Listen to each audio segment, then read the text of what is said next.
Hello, my name is Ahmad, and in this presentation I shall critically assess the International City County Management Association Code of Ethics, otherwise referred to as the ICMA Code of Ethics. It is an ethics code of local government managers. I am primarily interested whether the code gives some morally reasonable and practically helpful advice on ethical leadership at the organization. I will talk about its origin, reasoning, extent, conduct, ethical theories, theories of leadership, its strengths, weaknesses, and suggestions for how it should be improved. I would generally say that the ICMA code is robust since it integrates professional values and enforceable principles.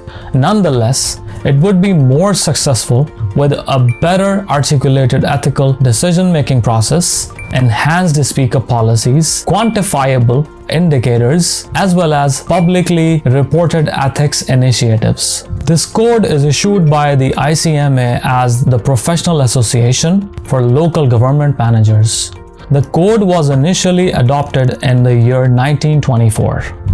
The version to be tested in my final project was corrected in May 2025, and the interpretation, rules, and enforcement protocols were updated.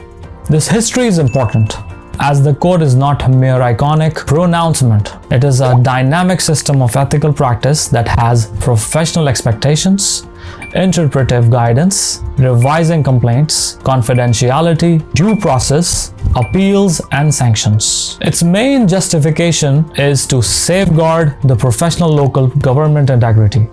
It bridges proficient administration and democratic responsibility, an unbiased civil service, innovation, custodianship, and public trust. That is, the code presupposes that technical competence is not sufficient to be elected as a leader.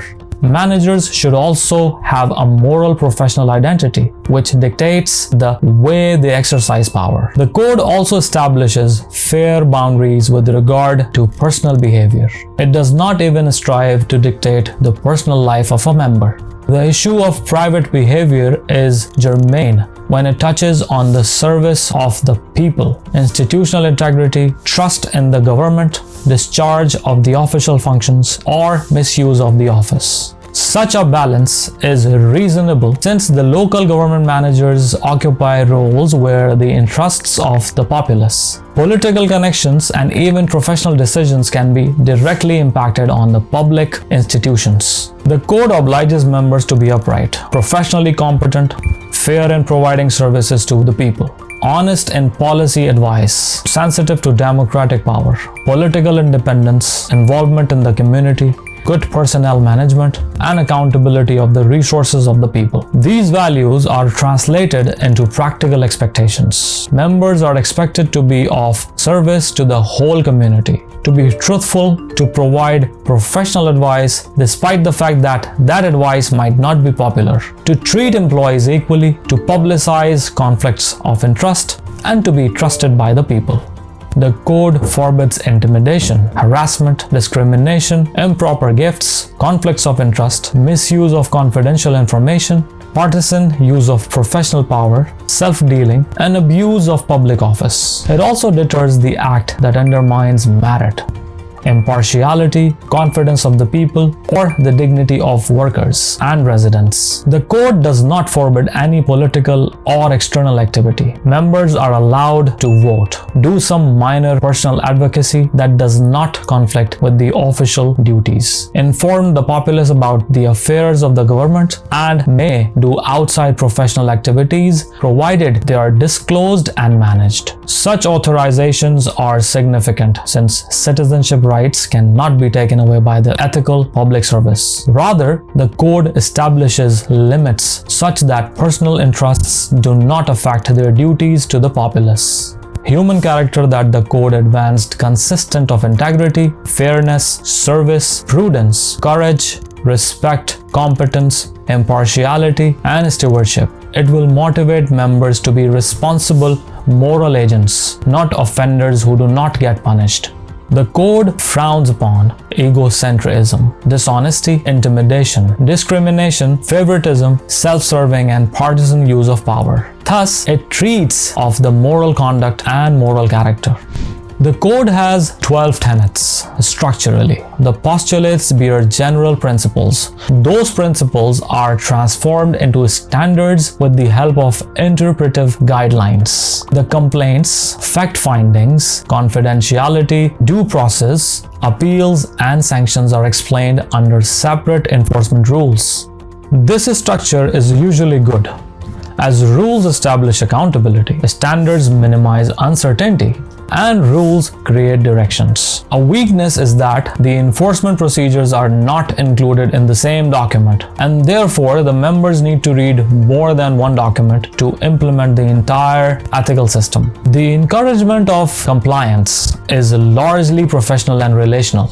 They are credibility, professional standing, public trust, institutional legitimacy, and the ability to continue to bear public responsibility. Sanctions are more formal and involve private censure, public censure, suspension, expulsion, or a future membership bar, and the revocation of professional credentials. The ICMA document is not only a code of ethics, but also a code of conduct. It is a code of ethics since it defines principles like democratic service, equity, integrity, and professional character. It is also a code of conduct since it establishes enforceable behavioral expectations and penalties. An entirely compliance-based code would primarily be a catalog of what is forbidden and what the penalty will be. The ICMA code goes an extra mile in elaborating the common values and moral causes that underlie its restrictions. This makes the code even more solid since the members can learn not only what they are expected to do, but also why it is necessary. The code is a representation of all four moral theories that were examined in our course, but they fulfilled various functions. Regularism manifests itself in the elaborate guidelines and procedures that mandate consistent management of conflicts of interest, political activity, confidentiality, gifts, personnel decisions, and professional conduct. The ontology is found in the honesty, fairness, impartiality, competence, and respect of democratic authority duties. All these responsibilities demand that leaders view residents, employees, elected officials, and co-workers as individuals and not just as means to organizational ends. The concept of consequentialism is evident in the code. In the interest of effective government, citizen trust, communal welfare, fair outcomes, and avoiding harm. Virtue theory is manifested in recurrent reinforcement of integrity, courage, prudence, fairness, respect, and stewardship. Professional judgment is guided by these qualities when there is no particular rule to address the situation. All in all, both the code and regularism provide the framework of implementation and enforcement. The deontology as the preferred basis of morality. Virtue theory and consequentialism maintain focus on the impact of the community, and consequentialism encourages judgment. The most evident theory of leadership is the code of ethical leadership. The code anticipates leaders to work as moral persons and as moral managers. An upright individual is ethical and just. A moral manager creates systems that convey, compensate, and impose ethical expectations. Servant leadership is manifested in the dedication to the entire community, the growth of employees, and the interest of people and democracy, rather than personal benefit. The real leadership manifests itself in openness, realism, self-knowledge, and professional honesty. Inclusive leadership manifests in the form of equity, just people management, community involvement, and dignity. We also have transactional leadership, since the sanctions are used to enforce minimum standards, but it is secondary. The code leans towards ethical and servant leadership, since trust, voice, good judgment, and moral example cannot be established by punishment only.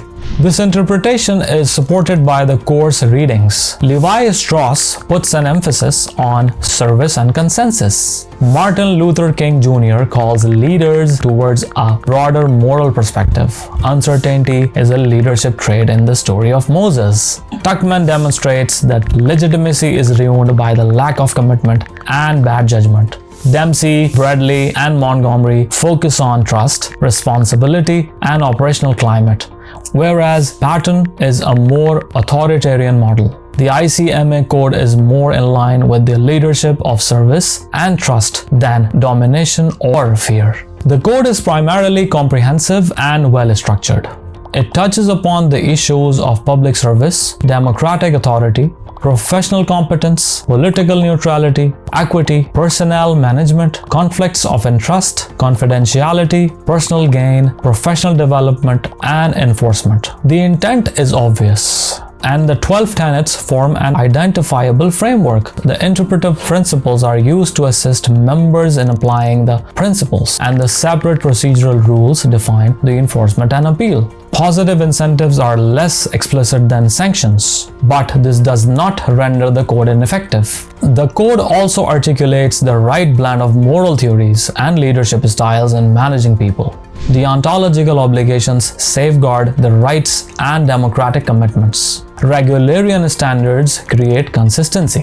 Consequentialists' argument retain the focus on social impacts, and the virtue theory advocates reasonable decisions. The primary weakness is that the code explains the kind of leader that is desired in more detail than it establishes the role of the leader to establish the system in which employees are able to challenge decisions, report misconduct, and engage in solving ethical issues. The ICMA Code might facilitate an audit of ethics, since the tenets of the code can be converted into evidence. The auditor may consider gift records, conflict of interest reports, complaints and resolutions, discipline measures, guidance on political activity, employment and promotion practices, workforce equity information, community participation activities, confidentiality, ethics training, documented policy council, and remedial actions. It would be even more beneficial if all tenets include quantifiable indicators, officials, frequency of review, and records required. Written code presents standards, whereas an audit requires into whether standards do influence behavior. That is why leadership behavior and the climate in the organization in general are crucial. The first improvement that I would recommend is related to the moral content. The code must have a brief ethical decision-making guide to cases where tenets, laws, political expectations, and stakeholders' interests conflict. Such a framework must be able to identify impacted stakeholders, legal and professional obligations, equity issues, potential harms and benefits, conflict of interests, possible alternatives, and justification behind the final decision. This would not substitute for professional judgment. It would bring professional judgment out in the open, more uniform and responsible. The second suggestion is related to leadership. The code must clearly ask leaders to establish a speak-up culture. Leaders ought to ensure that there are open reporting channels. Employees are not punished. They should be respectful to dissent, find out the trends of silence, clarify how issues are handled, and utilize reports to enhance the organizational systems. A similar enhancement would be an annual public ethics report. It might safeguard the confidentiality of cases and disclose training attendance, type of complaints, time of processing, overall results, risk trends, and remedies. This would allow members and residents to have a glimpse of the actual behavior change by the code in the long run. This project enhanced my knowledge of ethical organizational leadership, as it demonstrated that a code is not self-executing. Powerful ethical words are ineffective unless those in charge exemplify it, impose it, establish risk-free reporting protocols, and relate infractions with equitable penalties. The analysis also made it clear that ethical leadership must have the moral individual and moral manager. When procedures, protections, trainings, and accountability systems are ineffective, good intentions do not suffice. The followers are also important, since employees who question, give suggestions, and talk when there is a difference between what is said and the values it is said to be. Keep an ethical culture alive. The audit metrics can be added to the final project itself. Every tenet may be accompanied by a quantifiable measure, an accountable individual, a review time, the population, that will be served by the stakeholder group. And a remedial measure. This would assist in the differentiation between actual ethical practice and mere adherence of the procedures. To sum up, the ICMA Code of Ethics is a sound professional code that integrates inspiring values and enforceable standards of conduct. It is explicit in purpose, scope, necessary and forbidden behavior, acceptable activity, wanted character, sanctions and leadership expectations. It has the best moral base of deontology with the assistance of regularitarianism, consequentialism, and virtue theory. The leadership models that prevail are ethical leadership and servant leadership. The code is full, well organized, and can be used in an ethics audit. But it could be enhanced with a conflict resolution system, specific speak-up policies, quantifiable indicators, and public ethics reporting. Finally, the code is only as valuable as the leaders who bring its ideals to life. By establishing equitable systems, day-to-day behaviors, and responsible service to the people. Thank you so much.